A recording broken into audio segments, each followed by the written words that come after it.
Albert was extraordinary because he was at the very, very high end of ability. I was always impressed with how unimpressed he was with his personal and professional success. He also had an insight into people. Very often he would come up with an extraordinary commentary about a dynamic involving people and situations, and I can't say that he was ever wrong. He was a man who cared deeply about the world around him, and I think he was also a very funny guy. He had a tremendous sense of humor and an outrageous laugh. His laugh was almost a shout. That's how loud and engaging it was. And after you talked over one of your problems with Albert, you kind of came away from it with a sense that it would make good copy for the funny papers.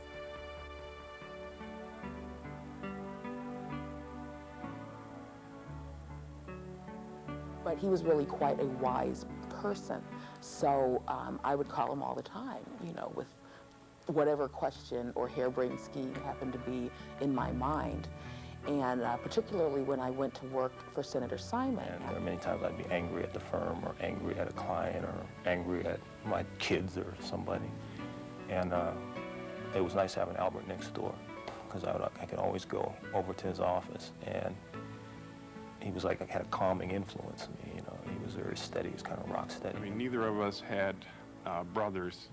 I think Albert was an only child, and I have siblings. I had 3 older sisters, but never really had a brother. And it really almost took on that type of brotherly type of relationship, the types of things that you know, share with a brother, or things you do, going to games together, and you know, hanging out, arguing over the best way to cook barbecued ribs. One thing I did learn from Albert is you don't put vinegar directly on the ribs. You know, he said you always put that in the sauce and save that to the very end of the cooking process. There were many mornings when something would have happened the night before, and I'd get on the phone with Albert, and we just spent an hour or so talking about it, whether it was something like Mel Reynolds getting indicted, or, you know, Harold Washington being mayor, and we would just talk back and forth about how that affected us, you know, how it affected the world, what it meant to us. And I remember with some poignancy the day after Tiger Woods won the Masters this year. And I missed Albert, because that was the type of event that I would get on the phone to him on Monday morning, and we would just talk about the fact that a person of color won the Masters tournament and the significance that that would have for African Americans. And I just remember that Monday morning there being a void because he wasn't there to talk to.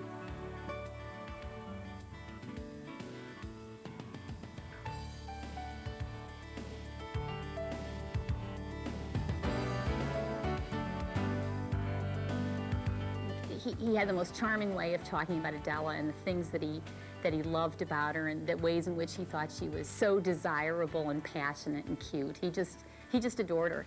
He had a strong sense of family. They had a great relationship, both between themselves and with their kids. Just, you know, a wonderful, loving relationship on all scores.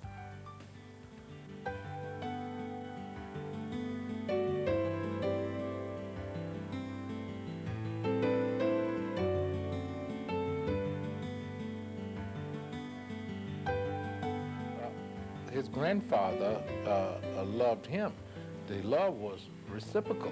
They loved each other. He was steeped in political culture because of his close relationship with his grandfather. Albert and I spent a lot of time together also as counsel to the Chicago Housing Authority. And as part of that work, we found ourselves in Springfield on occasion. And as we went to Springfield and talked to various legislators, people would come out and say, "Albert, I knew your grandfather. was such a wonderful man, and you're such a fine young boy. And so we had that conversation about, it must have been 15 times in the course of the day, and Albert had just this wonderful way of handling. He was a little embarrassed, but also understood real well that that was part of his family, and that was who his grandfather was, and he was both a little bashful about that, but also, I think, very proud.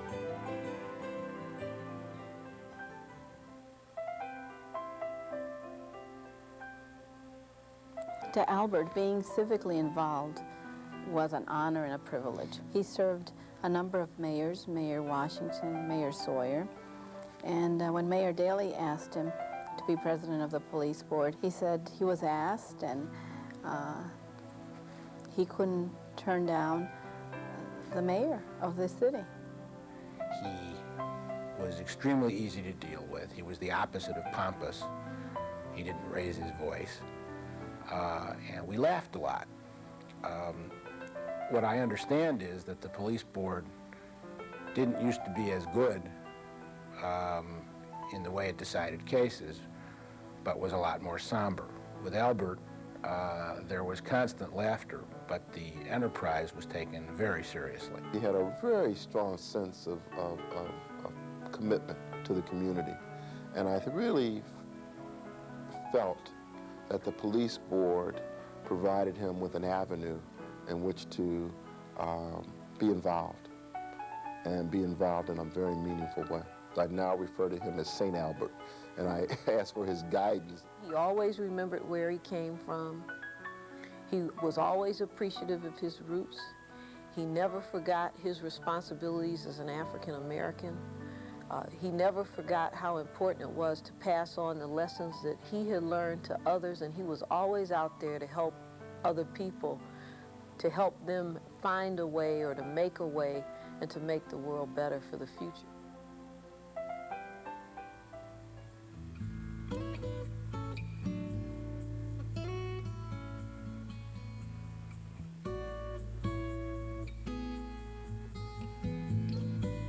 What I most remember about Bobby is taking me to the basketball game, taking me to the baseball game, and taking me to play golf. I always remember him and me and him sitting up late at night downstairs while he was talking on the phone. He always loved to talk on the phone at night. And so he would be downstairs watching TV and talking, and I would sit in his lap and watch TV with him until I fell asleep. He would always be downstairs watching sports, and sometimes I would come down and watch with him. And his favorite word was shiny, shiny. Here I miss him speaking. I miss him saying his jokes. I miss him always staying up late with him in the middle of the night.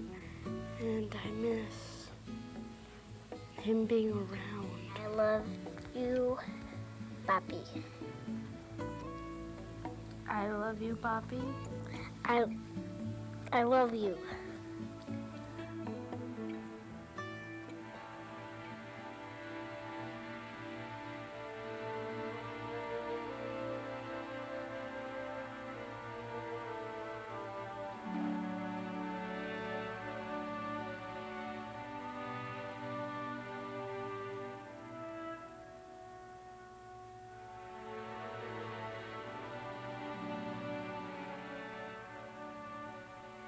But I think he's worthy of tribute more for what he could have done. He's left us in body. He remains with us, and we're very much a part of him. His legacy will live on through his kids, through Adela, through his friends, because of the person that he was. He was a father and a husband and a brother to so many, and I think that's why so many of his friends feel like part of the extended family. Albert would be overwhelmed by this reunion of friends on his behalf. He was very modest, and he would be, quite embarrassed to have so much attention centered on him.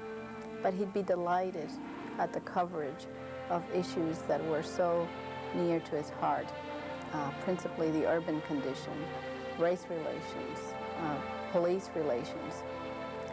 these were the issues that he felt defined blacks in America and would decide the fate of cities in the future.